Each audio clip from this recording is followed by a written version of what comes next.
Om Swastiastu, Assalamualaikum warahmatullahi wabarakatuh, salam kebajikan dan salam sejahtera bagi kita semua.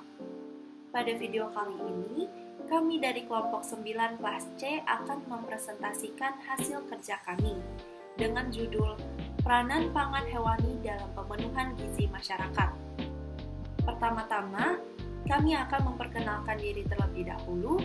Yang pertama ada Iko Mau Pridayasa dengan NIM akhir 105, dengan saya sendiri Antonia Jessica Runtu dengan NIM akhir 147, dan Yukaristia Junita dengan NIM akhir 149. Kami juga berterima kasih kepada dosen-dosen pengampu mata kuliah Kesehatan Masyarakat Veteriner dan One Health, kepada Dokter Hewan Ide Bagus Murah Swacita MP, Dokter Hewan Iketut Swada MSI, Dokter Hewan Romi Muhammad dari MUFA MSI, Dokter Hewan Kadek Karang Agustina MP, Dokter Hewan Imade Sukada MSI, Dokter Hewan Iwayan Masal Tenaya MP Hil PhD, Profesor Dokter Hewan Iwayan Swadana MSI. Pendahuluan. Konsumsi makanan di berbagai negara sangat bervariasi, terutama pada negara-negara maju, contohnya seperti Amerika Serikat. Konsumsi makanan di negara maju tersebut sangat kompleks dan bervariasi. Awalnya, sebagian besar konsumen tidak melakukan seleksi terhadap berbagai bahan pangan yang dibutuhkan. Diperkirakan sekitar 11% dari total pendapatan dikeluarkan untuk konsumsi karena keterbatasan tingkat pendapatan masyarakat. Maka pemerintah, khususnya pada negara-negara maju seperti Amerika Serikat, membantu mengatasi permasalahan masyarakatnya dengan melalui program pangan dengan menerapkan pemberian stempel terhadap bahan pangan tertentu dengan harapan dapat membantu mengatasi pengeluaran masyarakatnya.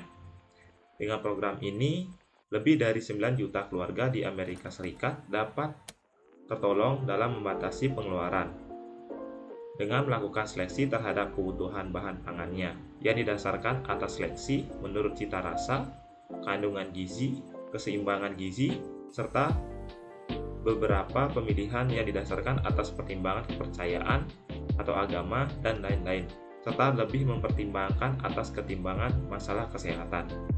USDA, DHHS, dan FDA melakukan pemantauan terhadap kebiasaan pola makan keluarga, serta memberikan layanan informasi diet kepada masyarakat yang didasarkan atas pertimbangan-pertimbangan ilmu gizi.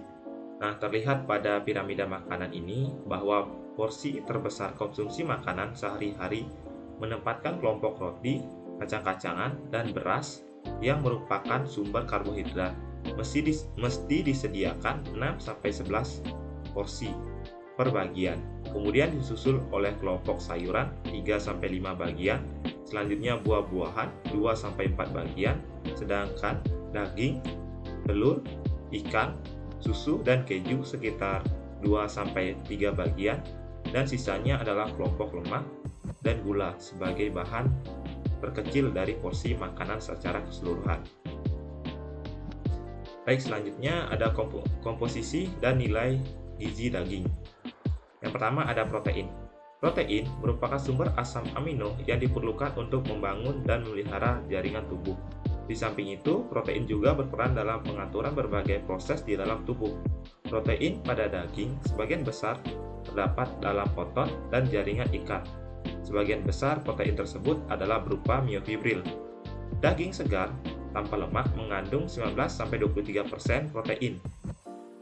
Kandungan ini sangat bervariasi tergantung dan berbanding terbalik dengan jumlah lemak yang ada.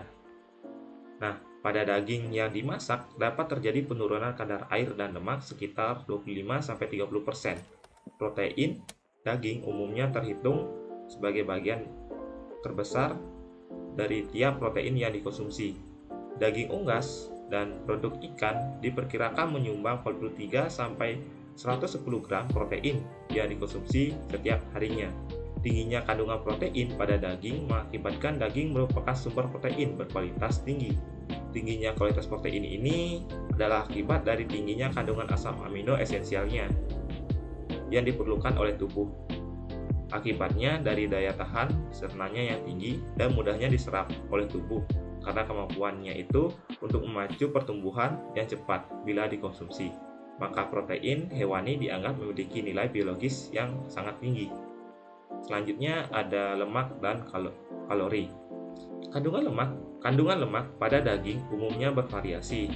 Jumlah lemak dari daging tergantung dari jumlah lemak yang terikat di dalam dan di antara otot serta jumlah lemak bebas setelah proses pemotongan dan penetelan.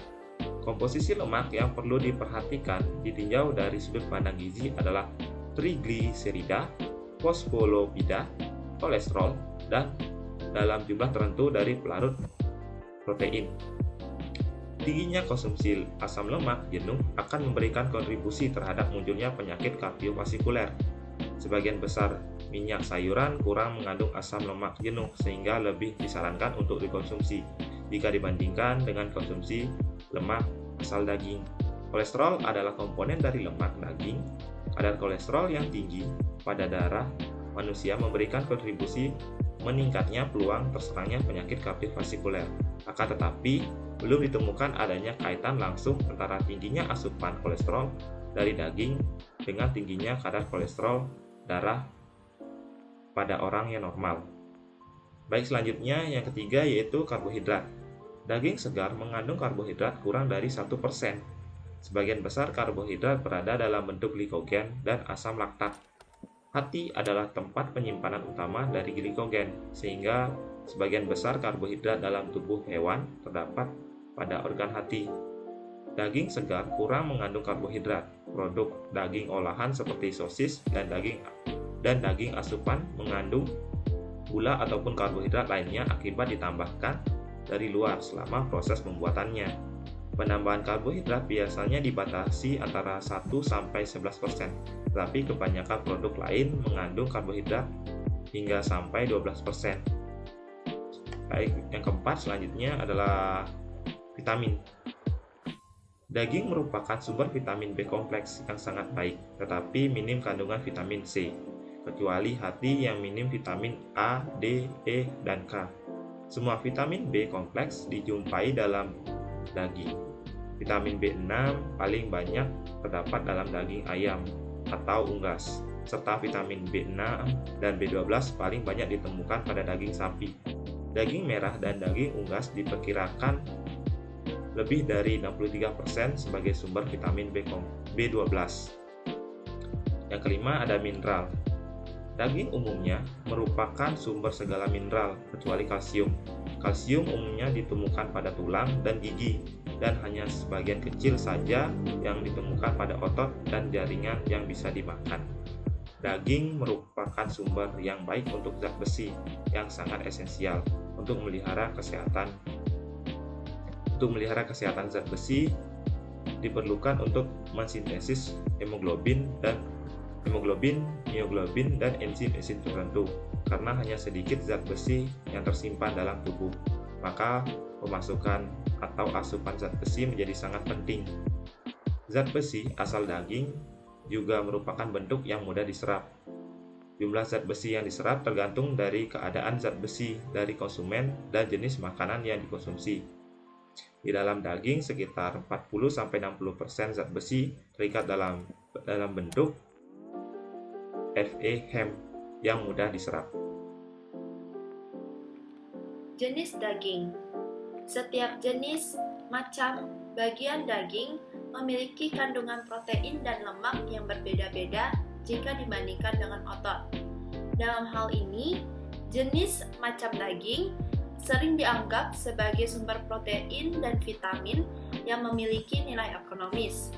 Contohnya seperti daging hati yang kaya akan zat besi, vitamin A, niacin, dan riboflavin jika dibandingkan dengan potongan daging biasanya.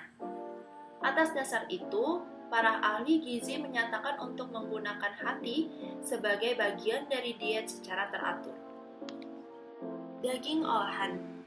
Produk daging olahan komposisinya dapat ditingkatkan atau diturunkan sesuai dengan kebutuhan dari konsumen. Banyak produk olahan saat ini yang menawarkan kandungan rendah protein dan lemaknya yang tinggi bila dibandingkan dengan porsi yang dikonsumsi dari daging segar. Contohnya dari bacon, daging bacon. Bacon segar memiliki protein 8,6, sedangkan bacon yang telah dimasak memiliki protein 30,45%.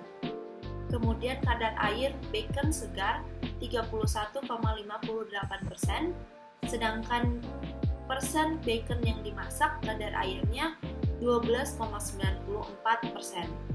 Untuk lemaknya sendiri, bacon segar memiliki 57,54% dan bacon dimasak memiliki kadar lemak 49,24%. Sekarang, bahan makanan sering ditambahi dengan ragi, hidrokoloid, ataupun protein non-daging di samping dengan ditambahi dengan air, sehingga kandungan kalori dari produk tersebut tidak banyak diturunkan. Presentasi beberapa mineral di dalam daging olahan tinggi dibandingkan dengan daging segar, karena adanya tambahan garam maupun bumbu-bumbu dalam produk olahan tersebut. Kandungan mineral yang banyak diperhatikan oleh konsumen yaitu adalah sodium karena keterkaitannya dengan penyakit hipertensi. Untuk materi berikutnya yaitu penurunan gizi selama pemasakan. Pada dasarnya, nilai gizi dari protein daging dan mineralnya selama proses pemasakan tidak akan berubah. Beberapa vitamin mungkin larut apabila dimasak dengan air. Tiamin dapat dirusak oleh pemanasan dan metode pengolahan lainnya. Untuk mempertahankan kandungan gizi dari daging, drip harus disimpan dan airnya digunakan untuk pengolahan makanan lainnya. Label gizi. Label gizi dari suatu produk daging harus disediakan untuk konsumen yang memperhatikan komposisi diet.